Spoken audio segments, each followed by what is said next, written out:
BLDC 48 volt controller servicing করব এই ভিডিওতে। এই কন্ট্রোলারটি বেশ কয়েক জায়গায় সার্ভিসিংয়ের জন্য দিয়েছিল, তো সঠিকভাবে এটা সার্ভিস করতে পারেনি। সার্ভিস করার কিছুদিনের মধ্যেই নষ্ট হয়ে যায়। তো এটা 6 পিন কয়েল দ্বারা 15 ভোল্ট সেকশন তৈরি করা। তো প্রথমেই খুলে আমি দেখতে পাচ্ছি এটার যে ফিল্টারিং ক্যাপাসিটারগুলো আছে, ক্যাপাসিটারগুলো নষ্ট।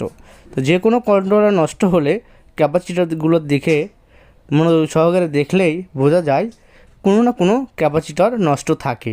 আমি কন্টিনিউ যে কন্ট্রোলারগুলো সার্ভিস করি সেই অভিজ্ঞতা থেকে বলতে পারি কন্ট্রোলার খুললে ক্যাপাসিটর নষ্ট পাওয়া যায়। তাই যারা নতুন মেকানিক আছেন অবশ্যই ক্যাপাসিটরগুলো মনোযোগ সহকারে দেখবেন। এমনকি এই কন্ট্রোলারে ড্রাইভ সেকশনে মসফেট ব্যবহার করা থাকে, মসফেটগুলোও অ্যাভেলেবেল নষ্ট হয়ে থাকে, যার কারণে কন্ট্রোলারের দ্বিতীয় ধাপে আমরা মাল্টিমিটার দ্বারা ড্রাইভ সেকশন অর্থাৎ মসফেট সেকশন সবুজ হলুদ ব্লু কালার টেস্ট করি। এর দুইটা ভাগে বিভক্ত থাকে, এক নেগেটিভ সাইড, দুই পজিটিভ সাইড। ভ্যান বা রিক্সা গাড়ির কন্ট্রোলারে 12টি মসফেট থাকে, এর মধ্যে সবগুলোই কিন্তু নষ্ট হয় না। যে কোনো এক পাশে 2টা বা 4টা মসফেট নষ্ট হয়ে থাকে, তো সেইটা কিন্তু মাল্টিমিটার দিয়ে ধরা যায়। আর সেই লক্ষ্যে আমি ওমসের স্কেল দ্বারা মিটারের সিলেক্টর নবটি সিলেক্ট করার পর আমি মান ধরার পর দেখলাম হলুদ সাইডের মসফেট সাইড নষ্ট। এখন আমি চোখ দিয়ে দেখব কোন কোন সাইডে মসফেট নষ্ট। মাল্টিমিটার দিয়ে দেখলাম আমি নেগেটিভ সাইড থেকে মসফেট শর্ট দেখাচ্ছে। তো একটা কালারের সাইডে মসফেট থাকে নেগেটিভ সাইড এমনকি পজিটিভ সাইড। হলুদ কালারের মধ্যে 2টা নেগেটিভ সাইডের মসফেট, 2টা পজিটিভ সাইডের মসফেট। তো এইটা আমি দেখতেছি নেগেটিভ লাইনটা কোন পাশ দিয়ে টানা, যেখানে মসফেটের গোড়ায় নেগেটিভ নেগেটিভ ইনপুট হয়েছে, এইটাই হলো নেগেটিভ সাইড। তার মানে এই পাশের এই 2টা মসফেট খুলে চেঞ্জ করে দিলেই এই কন্ট্রোলারের সমস্যাটি সমাধান হবে বলে আমি মনে করছি। তার পরবর্তীতে আমি মসফেটগুলো দেখে চোখ দিয়ে তাকাতেই আমি দেখতে পাচ্ছি এখানে মসফেট একাত গ্রুপের। এই ধরনের কন্ট্রোলারে কিন্তু মসফেট এক গ্রুপেরই ব্যবহার করতে হয়, অর্থাৎ যে নাম্বারের থাকবে সেই নাম্বারের মসফেটটি সবগুলো লাগালে ভালো সার্ভিস আপনি আশা করতে পারেন। এখানে ড্রাইভ সেকশনে হলুদ কালার সাইডে নষ্ট হয়েছে, এমনকি হলুদ কালার সাইডে মসফেট 4টা গ্রুপের লাগানো আছে। এই রকম করলে কখনোই আপনি ভালো সার্ভিস আশা করতে পারেন না। মেকানিক যদি হয়ে থাকেন এই ধরনের কাজ কখনোই করবেন না।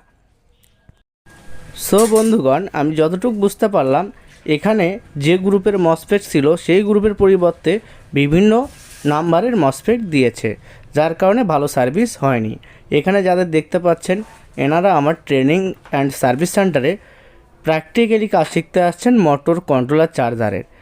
তো এই ধরনের কাজ প্রফেশনালভাবে প্র্যাকটিক্যালি যারা শিখতে আগ্রহ করছেন অবশ্যই স্ক্রিনে দেওয়া নাম্বারে যোগাযোগ করবেন।